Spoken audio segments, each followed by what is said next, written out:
So to introduce myself first, my name's Steph Thompson. I'm head of delivery here at Mara. I've been in technology about 22 years, mainly around sort of major industry initiatives, transformation, digital transformation, business transformation, you name it really. But that is enough about me because you're not here to talk to me or listen to me. You're here to talk to this wonderful group of people to my left here. So I'll be your host for today, as Chris mentioned. Absolutely honoured to be here introducing this wonderful panel that we have with a wealth of experience and great insight today. It'll be about 45 minutes with a 15-minute sort of Q&A at the end. So if anything does sort of spark any thoughts, ideas, questions, etc., please just jot them down and keep them for the end and we'll open up the panel. Does that sound okay with everyone? Yeah. Perfect. Excellent. Okay, so I will introduce our panel to us. So we have Dave Pickering, who's the Director of Finance, Innovation and Automation at Sage. So hi, Dave. Hey, we have Kelly Doherty, who is the Head of Digital Product Management at Northumbrian Water. So welcome to Kelly. Michael Taylor, Software Development Manager at Karbon Homes, specialising in digitalisation and automation. So hi, Michael. And then last but not least, Faye Cooper, the Chief Product Officer at Scrumconnect. So thank you all for joining us and hopefully you'll find this very insightful. Okay, so the first question, I'm going to go to Michael actually with this one, if that's okay. And this is really all around sort of Power Platform and the utilisation of various different solutions to the problems and challenges that we have sort of every day.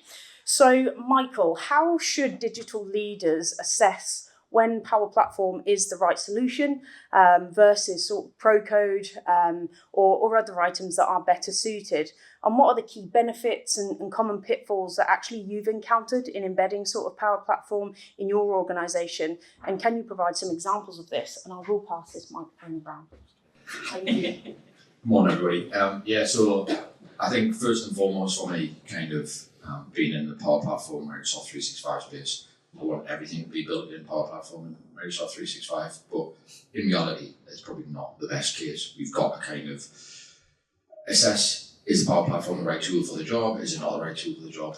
So I'm sure all of your organisations or many of yours have the right assessments in place, so technical design authority, do your business requirements gathering and kind of go through the whole process of assessing the market and also assessing what you have internally to build those resources or using external partners like Mara to build your solutions. So I think what is the right thing to do is to fully assess the market and understand, compare to your requirements, what can be delivered. Is it via a Power Platform solution or is it something that you can buy off the shelf and just implement pretty quickly? So always do that full due diligence, I guess.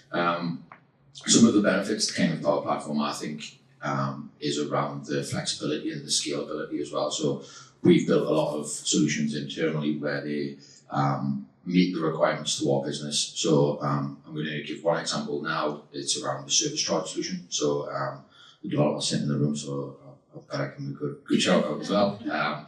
So we had a big problem where we didn't have a solution for our service charges working in housing.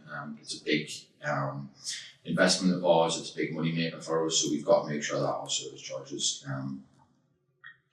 reclaim our money. So we went out to the market, we've got a housing system right now, it has a service charge module, but it didn't do what they needed it to do. The business didn't think it was very good. So what we've done is we went out to the market and kind of seen what was out there in the to buy off the shelf, essentially. There is very limited in that space, and we were kind of saying, well, what could we develop internally? We've done that technical design authority appraisal to understand, right, we've got three options. We've got a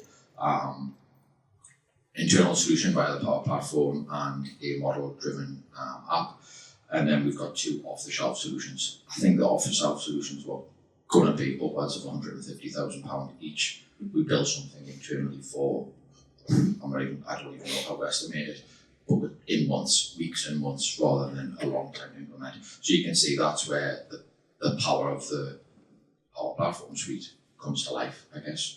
So that the service charge module that we've built is a model-driven app. with automation to replicate 900 spreadsheets. So what the service charge team did is they managed all of their service charges via spreadsheet, that then put all of the calculations in manually and then print them all out via the printers and send them all out manually. Crazy times. So not only has it reduced costs because we're not having to pay overtime and a lot of printing charges now, we've automated the whole process and we've centralised everything. So all of the data is now in one central place. It's not in these spreadsheets right across. So that's probably the best example I've got for where Power Platform brings things. I'd say that's a pretty good example. If we can also ask the same question to Kelly, please. Thank you. Thank you. So when I joined Northumbrian Water 4.5 years ago, I joined as the Productivity and Collaboration Product Manager, so managing the Microsoft 365 and automation roadmap. I would say don't do what we've done. So when I joined the business 4.5 years ago, I suppose I am dirty washing a little bit here, is that kind of everything had just been let out of the box. So SharePoint, use SharePoint, Teams, Power Platform, all those things were just at the fingertips of everybody within the business. So we've kind of had to come in as a team and kind of retrospectively fit governance around that. So I think for me, in terms of when you're considering Power Platform, I think obviously similar to what you've said in terms of considering that which tool when type thing is really kind of thinking about governance kind of at the forefront. So we have a team of architects and we have a lot of business analysts type of things. So they will help us with kind of upfront in terms of understanding the requirements, the needs of the business, and then doing that options appraisal, like similar to what you said. I think where we're finding it works really, really well is in terms of those tactical solutions. So we have inspections, so we have 4,500 users, and of those, a third of those users are field-based staff, whether they're inspecting the service reservoir. Obviously, we're heavily compliant and regulated industry type of thing, so Ofwat at the drop of the hand can change legislation and change the response time which we have to deliver an inspection in. So we found Power Platforms really come to its own in terms of being able to very, very quickly pull together an app which can be available on the field staff's mobile phones, collect information. So we've gone taking people from clipboard and paper and pen to an app. I think the other thing is the cultural change within kind of particularly the field staff in terms of they just want to get out in the vans and do the jobs. Probably similar to people at Karbon, probably in some ways in terms of what they do. So we've had to make it easy and intuitive. I think the other consideration for us is scalability. And that's why I think we use Power Platform quite a lot in terms of, say, more tangible solutions rather than long-lasting ones. Obviously, as I've moved into the head of digital product management role, we do have a lot of core systems. So we kind of, with our lead architects, are looking at kind of where Power Platform can really fit that gap, particularly help with digital transformations to those teams that haven't been part of our digital transformation journey. So we've transferred our customer team, our asset management team, we've done HR, and we're now onto a finance programme, but there's some teams who've been left behind, who just haven't had a part to play in those transformation programmes. So we really targeted them in terms of understanding kind of where those gaps are and how we can help. Can we use kind of the Power Platform suite to help kind of bring them on that journey? And we worked with our water regulations team who were doing everything on paper. And now we can't, they're knocking on our door every day saying, we've got another idea type of thing. So yeah, so I think for me it's kind of consider governance really, really like key up front so you're not retrospectively fitting what we are. So we've had to do an exercise where we've looked at the Centre of Excellence, we've looked at all Power Automate flows and all Power Platform. We've had to go out and engage with everybody in the business if they're still here, or if they're a partner type of thing, and understanding that, because we had many examples where we would have a service desk call where we would have a call saying this app's broken, we didn't even know it existed. Yeah. So, the governance part is really important, as you mentioned. The use cases and picking the right ones, absolutely. But like you say, the governance that wraps around that, because actually it can get to the point where you say, like, you don't actually know what's in that environment and what's in there, and having that monitoring, etc., across there is really critical. So thank you for that insight. And then finally to Dave. So I know this is more from a finance and back end perspective. So yeah, what's your perspective across sort of Power Platform? Yeah, so it's slightly different, I guess, perspective on things. I work within the finance function, so primarily supporting the back office for Sage Software. And I guess when we're considering any use case, whether you use kind of the Power Platform or kind of pro code alternative or kind of different system off the shelf, we're looking at, I guess, the benefits of both. It's always going to be circumstantial, so we're always looking at, well, what is the process for this kind of improve, what's the kind of the drivers behind the project. And I guess some of the key things we'll look at from a Power Platform perspective is or low code, if you want to call it that, is the rapid delivery. So being able to, as kind of other panelists have already alluded to, spin something quite quickly within weeks and months.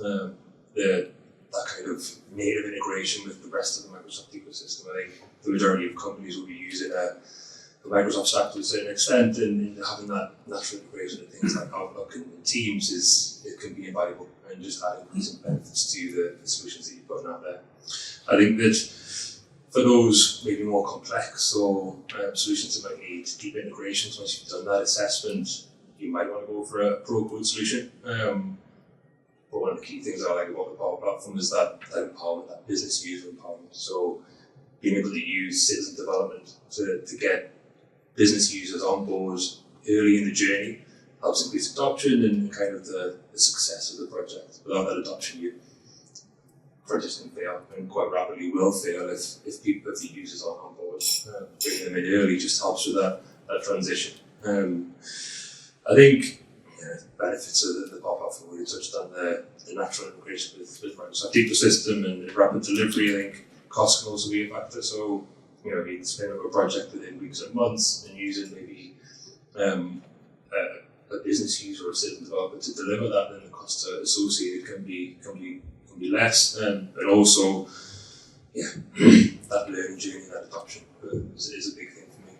I think potential pitfalls could be governance. So I think it's been alluded to twice already.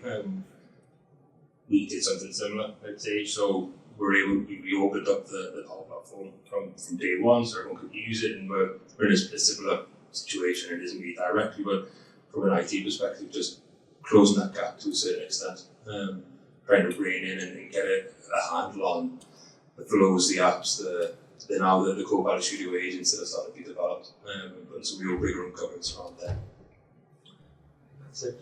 Wonderful, thank you very much. Sorry, it's like pass the parcel. No, it's fine. So I apologise for that. So I think that they're really good sort of answers to that question, especially bringing sort of the use case, governance to life, and then really kind of looking at the people adoption side. And as cheesy as sometimes it sounds, it is bringing people on a journey. That's really key around all of this, having that right governance, but actually that right use case, and not just going it's Power Platform every time. Actually, it could be multiple different options. Is that okay? Cool. Thank you. Next question, and this is my absolute favourite question. It is a little bit of a difficult question because it is really about sort of balancing digital strategy and delivery execution, which I think we'll all in this room probably have across our sort of time in technology. So this one I'm going to come to Faye first, if that's okay. So how do you maintain alignment between sort of long-term digital strategy and the realities of delivery execution? Just leave that with you right there. Thanks for that, Steph. So hi everyone. It's a really easy one to get started. Yeah. So my experience was I've worked in government for 21 years, so very different context to the rest of the panel, highly regulated. It's a bit of a machine, so trying to get anything done in government, anyone who's ever worked with government or in government will know it's a real challenge. So for me, the key has been around new technology and adoption, pushing exactly as we've said already on the panel, think about the users and what the users need, and try and develop short-term pipelines. So I think my strategy has always been with my team, have a really big goal, have a really big vision, and think about that big vision, but don't try and just sell that. Try and think about what can you do now. And some of the things I've pushed in DWP over the years has been around creating a customer account. That was honestly one of the hardest things in my life I've ever had to sell to them. It makes complete perfect sense from a data point of view, a finance point of view, a user point of view, but absolutely not. From a culture point of view, ways of working, it's like turning a tanker in the ocean. So the thing for me, is to come up with a pipeline. So examples we're working on now, we're seeing a lot of government departments pushing, where can you release value within a month or 2 months? What are the simple things? So where can you use things like Copilot effectively, and where can you get that moving? So there's a lot of transcription tools being used, a lot of tools that help take lots of data and I suppose give you rapid insight, and also text analysis, that sort of thing. Where can you work with a group of people, give them something in their hands within 1 to 2 months that makes their life easier, basically. And if you can do that, you can start to build momentum. So that's our strategy, really. Start small and keep, as I say, as your team the big goal. And we definitely sell to ministers and kind of senior government directors. That's the big vision. But at a team level, we don't even talk about it. We just go in and we work with people in an operational function and say,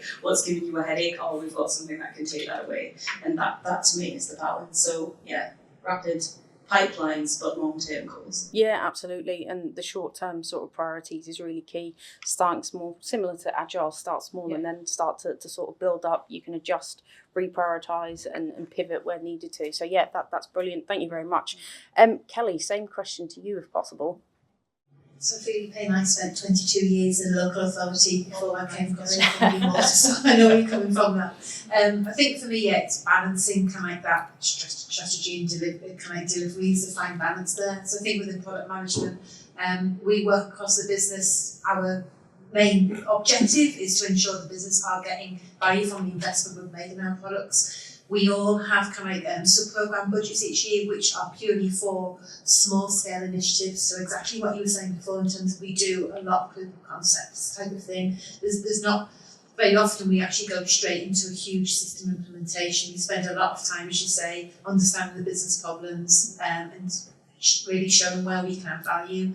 And I think through Power Platform and through Copilot, we're kind of very, very closely tracking the benefits type of things. The benefits are the forefront of all the teams within product management, but also in the business now, they're getting more used to being asked that question. So when they submit an idea, that's something we ask for upfront type of thing, kind of what value it's going to bring to you, what are the benefits, what time it's going to save. So we've kind of changed the conversation we have with the business. So it's not so much of a bureau transactional service that IT provide now. It's kind of more, we're there as an enabler and to benefit them. So we bring that, we ask those questions more upfront, and they realise now that without that information that we're less likely to work them or prioritise them. Yeah. Yeah, absolutely. And as you say, it's identifying those business problems. And it goes similar back to what you were saying before, Michael, around finding that use case. It's a similar thing, finding the business problem and really understanding what value and business value that actually returns rather than just going sort of full steam ahead. Perfect. Thank you very much. And Michael, next, if you can. Thank you. Yeah, I think there's a couple of different things flowing through my head right now. The return on investment is one that's massive. We spend £750,000 on Microsoft licenses every year. We need to get that return on investment now.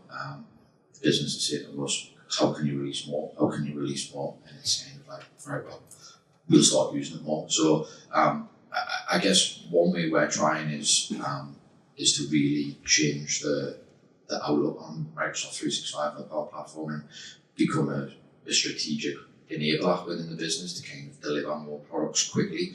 And that's built up by that small little agile mentality of, right, can we build something little and quick, deliver, and then the business will see the value really quickly, and we might build something else on it. And it's that agile approach, start little, add something on top, the building blocks in a modular approach, I guess. Secondary to that is the digital transformation program that we're going through right now. So we've got a digital transformation program called Good to Great. As it says on the team, we're trying to go from a good organisation to a great organisation, and that's about releasing the value in the business. So it's not about reducing headcount or saving money. It's about where can we be more impactful and get out there into our customers and our tenants' houses and on the front line to spend more time with them. So it's about releasing our housing officers to get out there and spend time in the community and not sitting back in an office in front of a legacy housing system doing the manual processes. So I think that there's twofolds to think about there. Yeah, wonderful. Thank you very much. Really appreciate that. And again, more great insight. So around return of investment, identifying business problems, and as you mentioned, Faye, short-term priorities and really looking ahead there. Thank you very much.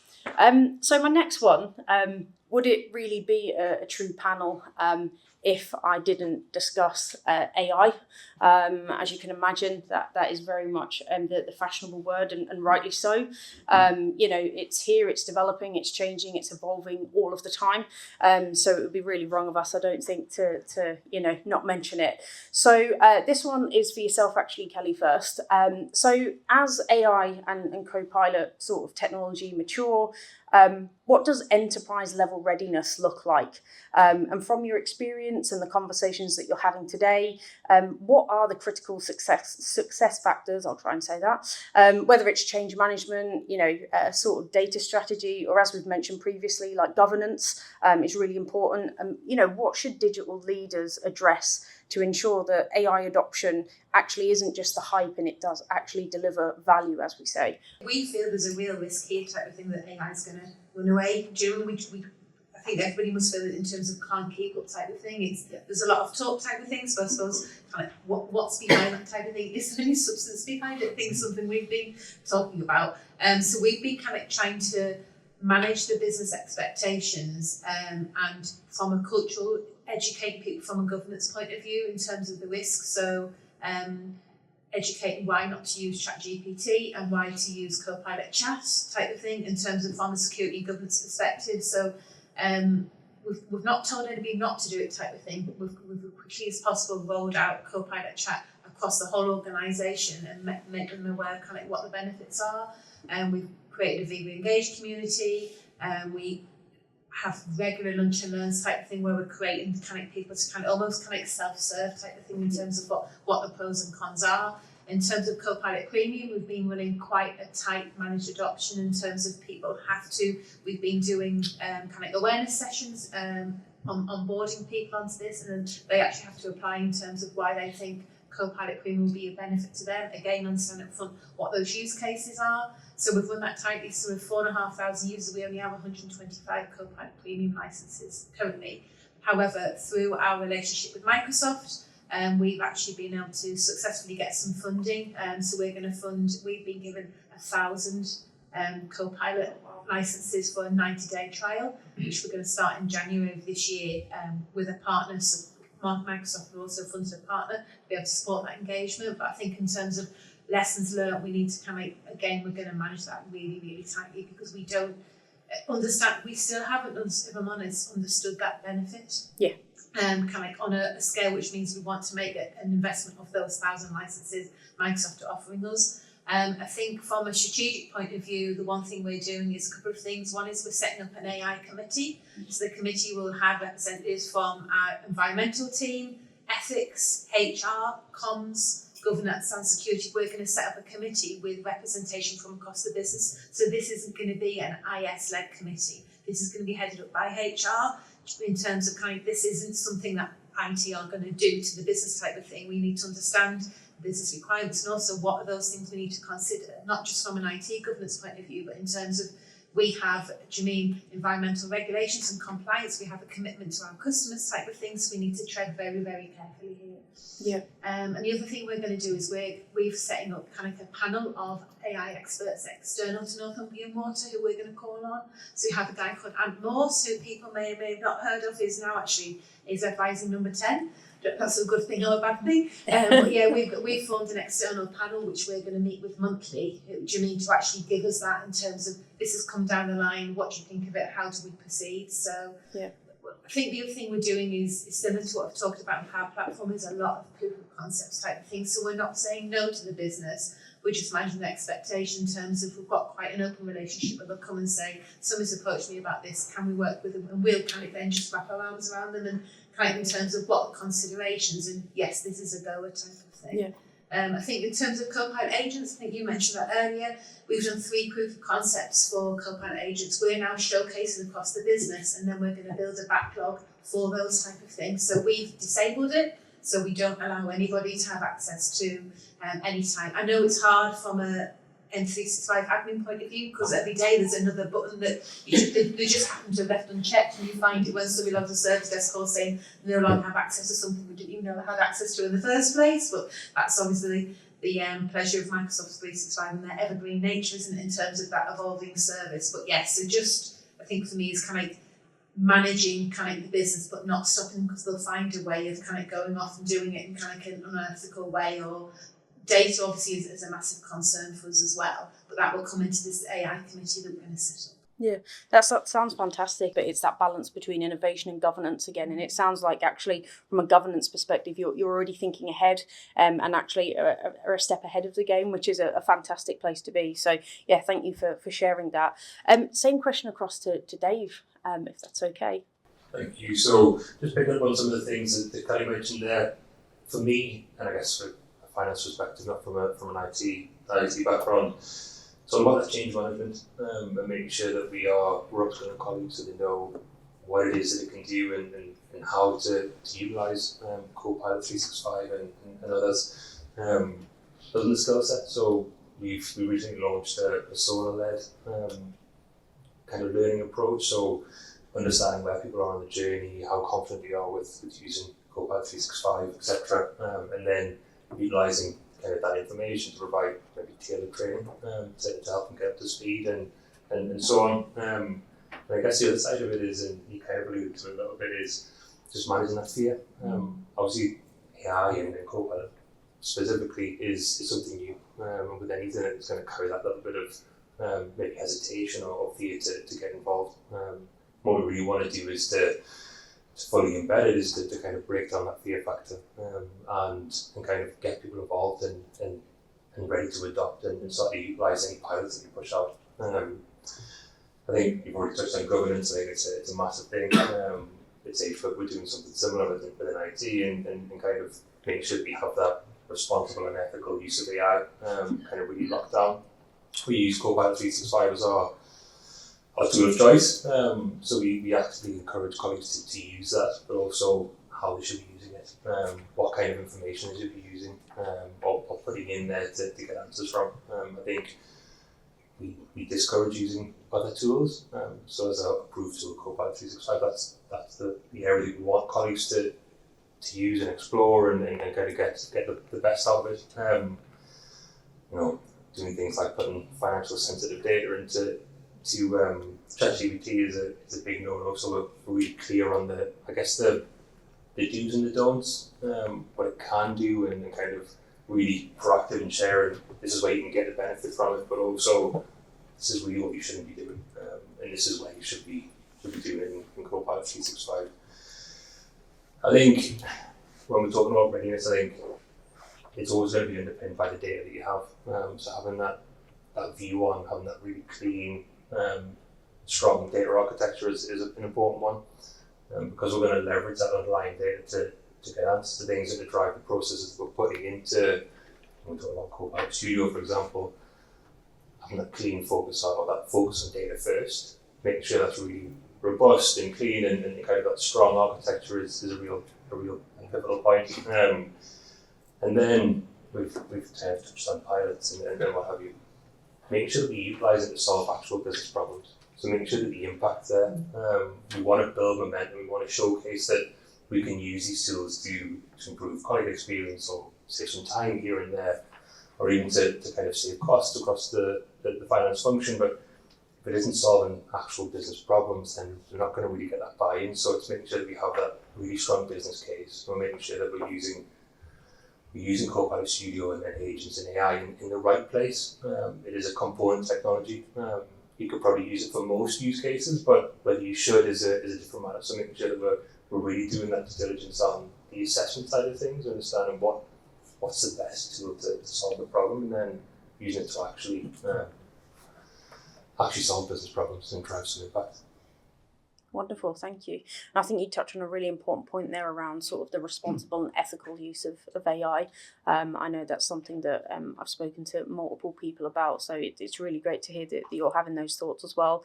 And I couldn't agree more with the data architecture stuff. Data-led decisions are the best sorts of decisions. So yeah, that's perfect. And then finally, Faye, if I can ask you to answer the question too, please. Thank you. Yeah, so we're seeing lots of really exciting work on AI in government, which is surprising.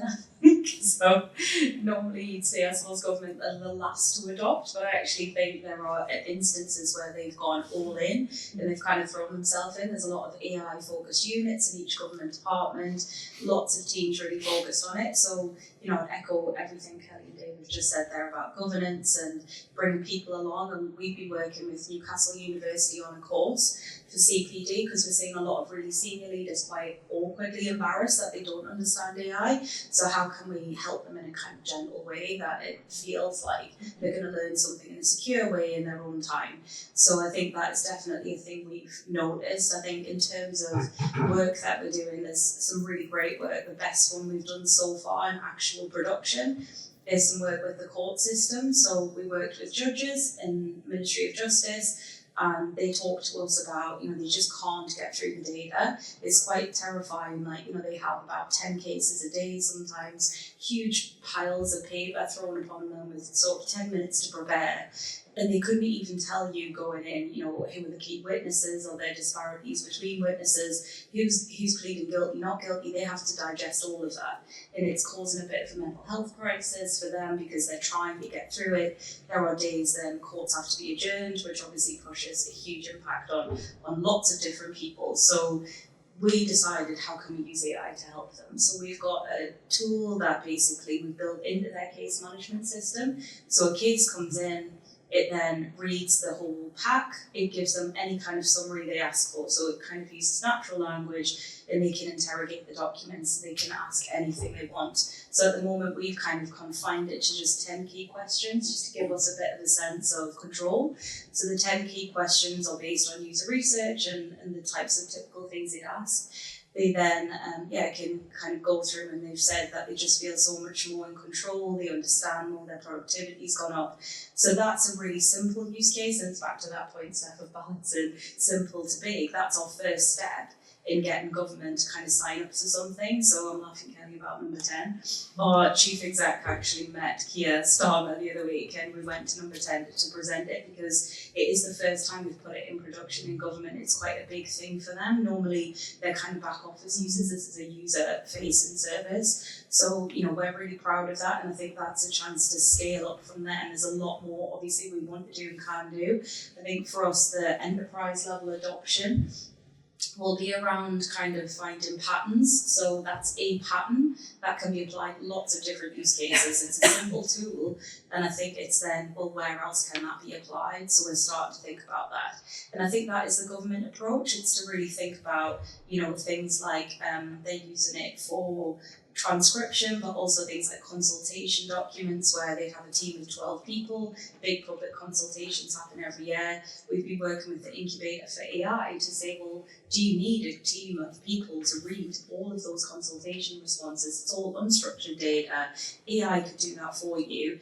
And then I think the next big thing for us is to push into agentic AI, and the bit that we're really focused on now, we're doing some work with the Ministry for Housing around temporary accommodation. So everyone will have seen in the press, it's a huge issue. It's draining millions and billions from the economy every day.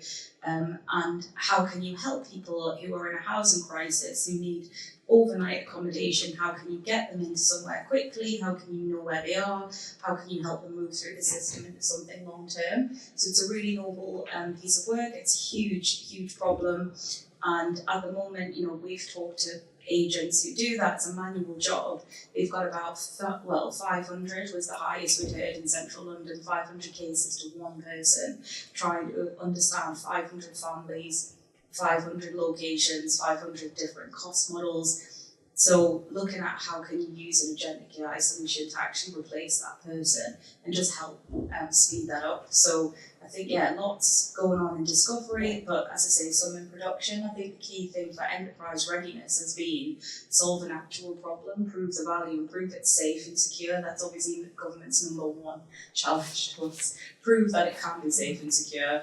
And we've started to do some work, Francis is here today, on AtiFin, which is an internal tool we're building for lawyers, which is really starting off as an internal ChatGPT, secure ChatGPT solution, because again, we've seen in the legal sector, a lot of people using ChatGPT quite scarily to upload legal documents to.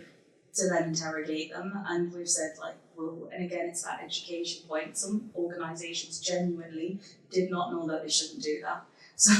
So we're trying to build, again, simple tools to help them see the difference it can make. But I think a lot of it is education, a lot is just bringing people on the journey. But it's exciting times, and I think there's a lot on the horizon. It's just trying to get people to build trust and faith in the products. Yeah, absolutely. Thank you. Really great examples. I won't be able to top them today, so thanks. No, but they were great examples of bringing it to life, to say actually picking that right use case, putting the governance around it, and reutilisation of those solutions. So actually the things that you do implement, actually how can you replicate that in other areas of the business? I think is really key. And as you say, education, responsible use, ethical use, as you mentioned, Dave, too, is just as important, as well. And it kind of all links together, actually, all the things that we're saying. Okay, so finally, last question, and this is for all of you, so we can go down the line, that's fine. And this is actually to leave these great audience with some golden nuggets of advice and information. So dig deep in your pockets to see if you can literally find the best you can. So if you could give one piece of advice to sort of digital leaders, the people here today, planning their 2026 sort of tech strategy, what would you say they should prioritise, and more importantly, why? I'm going to start with Michael, if that's okay. Thank you. I think I've got two. First one's probably been covered off a lot, is around the governance piece. It's a big issue that everybody's mentioned. We've got lots of citizen developers out there. We've got people out there building stuff, technical debt from 5-10 years ago. Don't even know if it's being used. Get that governance right, get that centre of excellence installed, understand what's in your portfolio, what's in your stack, and get rid of the rubbish, essentially, as tidy yourself up. So I think that's probably the first one. The second one is make sure you've built some really strong foundations to build upon, especially in the Microsoft 365/Power Platform space. We've got our strategy for 2026 is around fixing those foundations and then into a really 12-18 month program of how can we accelerate that. So there'll be 12 months of fixing those foundations, getting something solid that we can build upon, and then really drive it forward from there. I'm quite worried at the minute, is Oz crumble, is Oz creaking underneath us. So if we don't get that right, it'll really kind of fall away from us. So if we want to be successful in the Power Platform, Microsoft 365 space, let's make sure we build those solid foundations. So have solid foundations and get the governance right is the two key messages I would say. Wonderful, thank you. If you could pass to Faye, that would be great. Thank you. So I think for me, two things as well. One is fundamentally just go back to basics and understand you users. I think, again, it's a bit of a lost art sometimes of the basics of just understand what people are doing on the ground.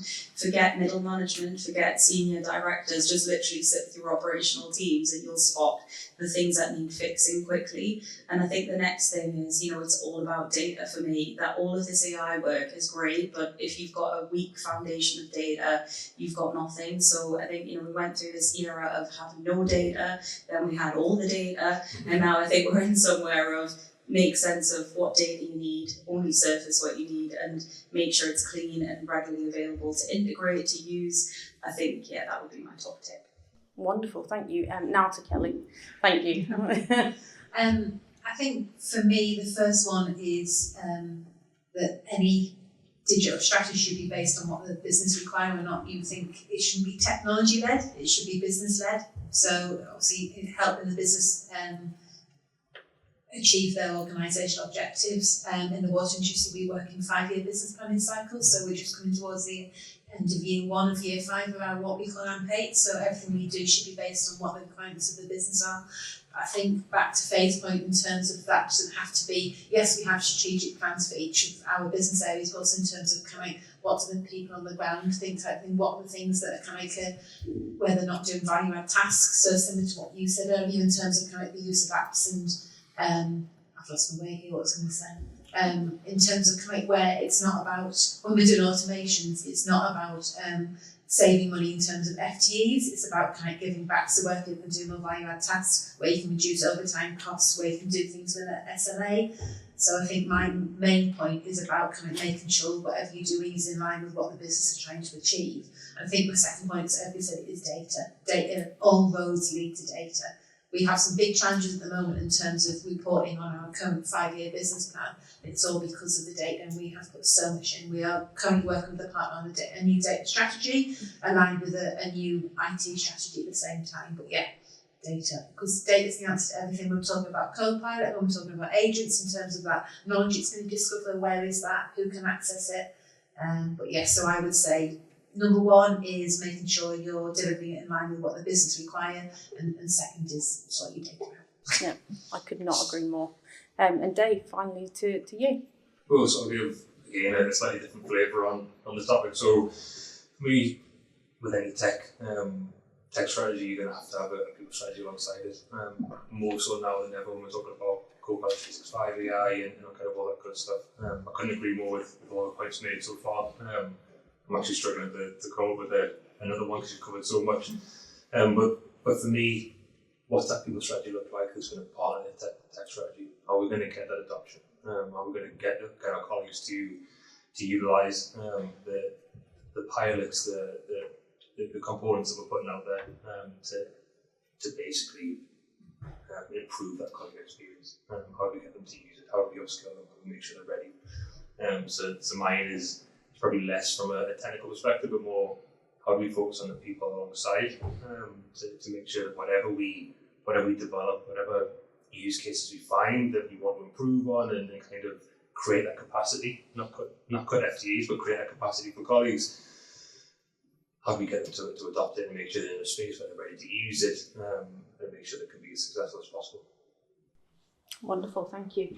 I agree. People, people is what make the world go round, right? So yeah, they should be at the forefront of everything that we're doing. So you heard the golden nuggets here first. So set the foundations, go back to basics, engage with the users, data, really just get it sorted. And good data architecture is key. Business led rather than tech led. Organisational objectives and aligning to scorecards and aspirations is really key. Value add tasks, as we mentioned, and people strategy and the adoption across the organisation, I think is also super key. So thank you very much for that. So that concludes actually that part of this discussion. We will go into sort of a Q&A now. So like I say, if any of this has sort of sparked any thoughts, ideas, questions or queries that you have, now's the time to sort of ask them. We do have a bit of time after, where you can, I'm sure, speak to the panellists. I'm pretty sure they're not going to run off, right? So you can go and speak to them, speak to me, or speak to each other about the topics that we've covered today. So I'm just going to open the floor. I will run around with this microphone a little bit, so excuse the hair just floating around. I do apologise. I'll open it up to questions. Anyone got any questions for our panel? Thank you very much. Hi, thank you very much to the panel. Very insightful stories that you all shared. I'm Manila, I'm CIO from an insurance company based in Newcastle. Just picking up on the last point, but I think my question's to Kelly. Looking for, can you share some of the practical ways that you manage the colleague engagement and adoption, particularly of the rollout around 365, so probably your previous role and what you were doing there? Okay, right. So in terms of kind of 365 adoption, I think, as I said, when I joined Northumbrian Water, everything had been out of the bag. So everything was already there at people's fingertips. So we've had to kind of go back and do quite a strong comms campaign in terms of kind of which tool when.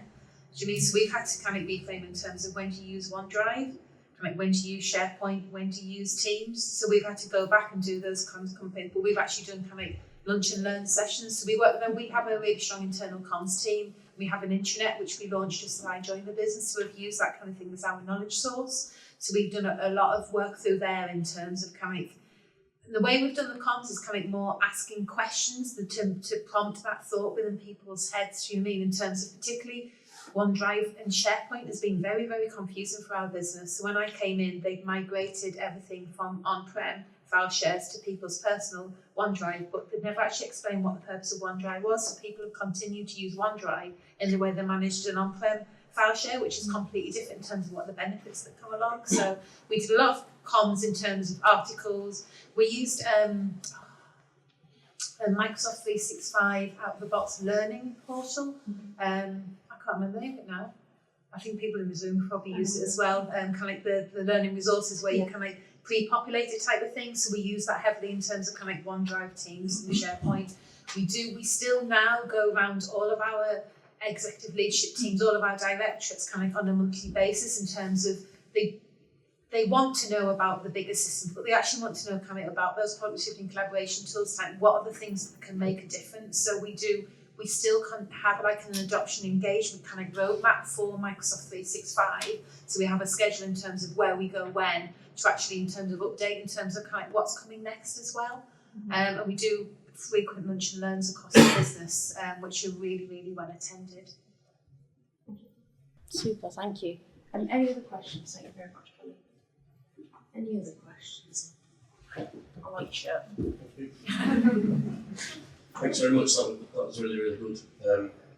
But one thing I'm thinking of is because AI is now suddenly got this kind of consciousness everywhere, we are getting loads and loads of ideas everywhere of how we could use that kind of thing. Have you got any advice or systems that you use to figure out which are the really big impact cases that you can use as your proof of concepts? Who wants to take that one? Great question.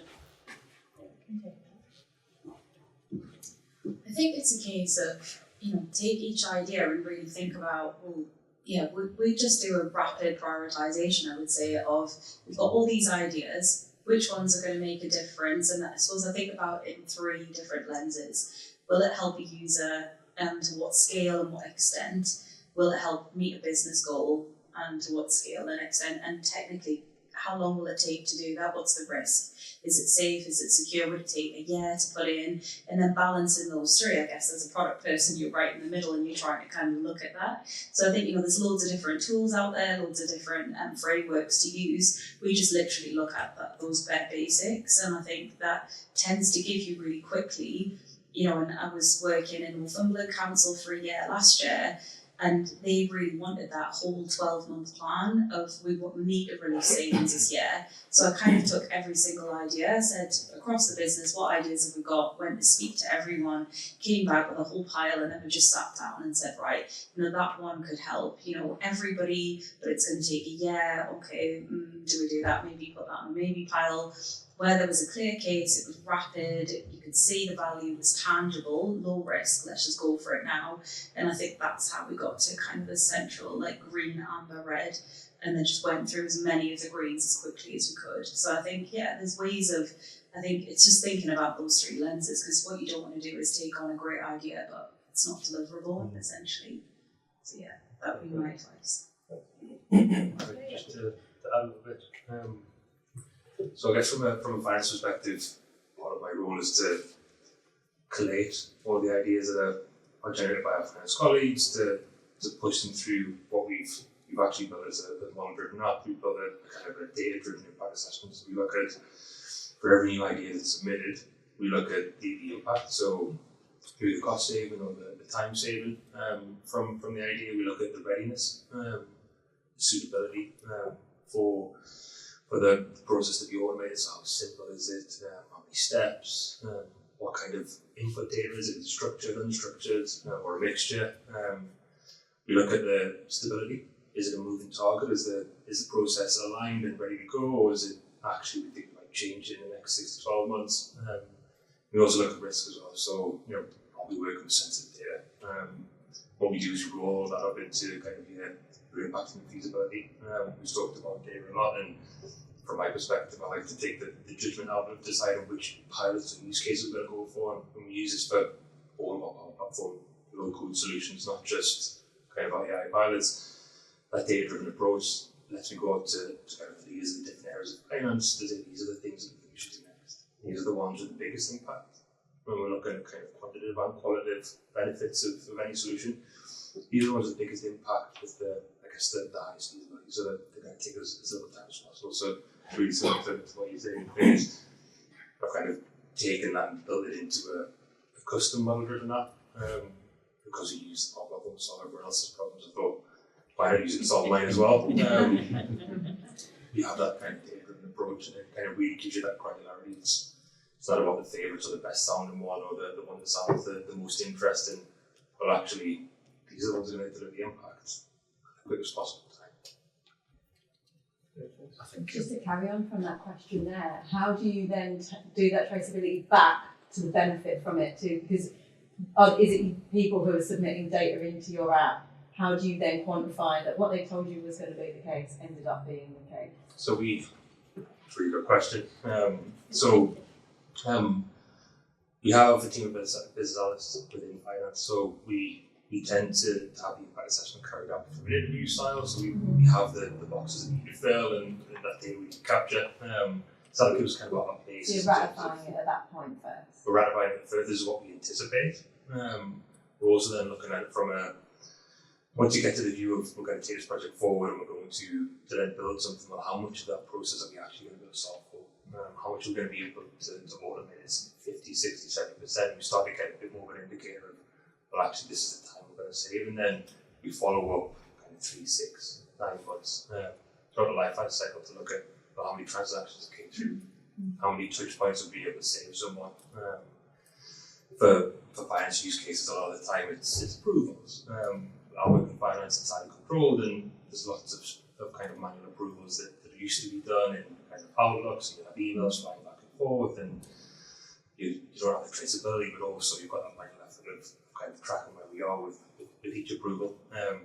So we would look at, well, how many times has it been triggered, how many cases have we been able to kind of cater for all of that manual effort, stack that back up against, well, how much time do we think we're going to save per case? And then we get to look about, did it do what we meant to do, or what we intended it to do, or not? And I guess the other side of it is we do kind of an annual review. So we think about that kind of thing, that ALM piece. We take everything that we've deployed and we've implemented, and we kind of have a matrix. So we'll, depending on the criticality and the size of the automation that's being set up, we'll review it in either 6 months, 12 months, or kind of 18 months' time. And that consists of both kind of an internal review, so we're looking at the data, how many times it's run, and we're kind of doing that calculation to understand has it delivered what we expected it to deliver, but also through that kind of personal interview with the ESA, so the process owners and the colleagues on the ground that are carrying out that process. Is it doing what you wanted it to do, what you expected it to do? Kind of that gives you that picture of did it hit the mark or not? Anything you want to add? just to the previous question about like tools that are readily available. So within Centre of Excellence, there is the innovation backlog. You can just kind of plug and play. I know it's not specific like Copilot or Sage built their own kind of innovation backlog, but it's very extensible as well. So you can modify it and change it, and it's a great tool to see that business value straight away out of the box, I guess. So one I would recommend highly. Unfortunately, it was launched after I built my tools. I missed the ball. Well, thank you very much, and that's all we've got time for from a Q&A perspective. But like I say, after, please feel free to come and speak to our panellists. And finally, huge thank you to the award-winning panellists. Award-winning? Yeah, award-winning. You can ask them. But no, thank you so much for your insight. Thank you for coming in today. It's been a great conversation, and hopefully I'll see you again soon. And thank you to everybody as well. So just to close off and wrap up, I'm now going to pass to our wonderful COO, Joe McGovern, to just close anything. No? Good morning, everybody. As Steph said, my name's Jill McGovern. I'm the CEO at Mara. Despite what you might think, I hadn't actually seen the questions for today. So yesterday, using one of my daughter's year 11 flashcards, which I stole out of her drawer, she doesn't know, I thought, what's the one thing that I would say today about the title and the theme that we had for this morning's session? And I wrote down, and Faye can judge this later, I've now got to read my own writing. It's really interesting that often people start with the technology. When they're looking at a business solution, they think about the tech. And I think, Michael, you definitely referred to it earlier. But it's not always about the tech, but it's the focus on, and I kid you not, governance, people, skills, and the delivery methodology, and ultimately the business value that then drives back into the organisation for the users. So luckily for me, otherwise this could have been very awkward. You all said the right things. So I just thought I'd summarise really quickly some of the things that we've heard this morning. We heard Kelly talk about governance at the forefront of your decision making, tactical solutions, cultural change for people, bringing people along on the journey, nobody left behind. These are things that you've all said this morning. Michael, you talked about making sure the tech was right for your business problem. It's not always Power Platform. It's not always low code, but what is the right solution for your organisation? Dave, you talked about rapid delivery, business users on board, citizen developers, the learning journey that organisations are going on with the adoption of low code across their businesses. Faye, releasing value and quickly, start small, people engagement and morale. Kelly, technology that creates enablement, but actually, more importantly, Dave, the guardrails for usage across the organisations. Michael, you touched on business value, I think you all did at one point, and that return on investment and where people are actually solving the business problems that they have in their organisations. And then finally, Kelly, educating business users, but also understanding the risks of people that are self-serving across the organisation. So I just thought it was really important, and you probably saw me frantically writing down, and then I had to read my own writing, is just reflect on the points that we've heard this morning. So thank you so much, to echo the thanks from Steph. Thank you to Nigel Wright for working with us and collaborating again on this morning's event. And for Steph as our panel, the award-winning panel host, and the wider team at Mara for helping us organise this morning. And thank you for everybody attending. Thanks so much. Thank you.